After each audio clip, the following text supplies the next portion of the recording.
ជាទាំងអូបែរជាคล้ายជាការឈឺចាប់សម្រាប់បងស្ទាយមិនមែនស្ទាយអូនទេបងស្ទាយផ្ទៃស្រឡាញ់ដែលផ្ទាល់លយអូនស្ទាយភាពស្មោះត្រង់ដែលបងរក្សាជា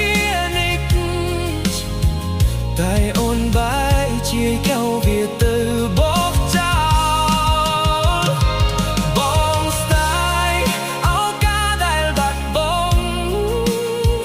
ព្រោះមិនបានបោកចិត្តឲ្យអ្នកផ្សេងបងជឿថាអូនជាមនុស្សស្អល់អបំផុតចុងក្រោយបាន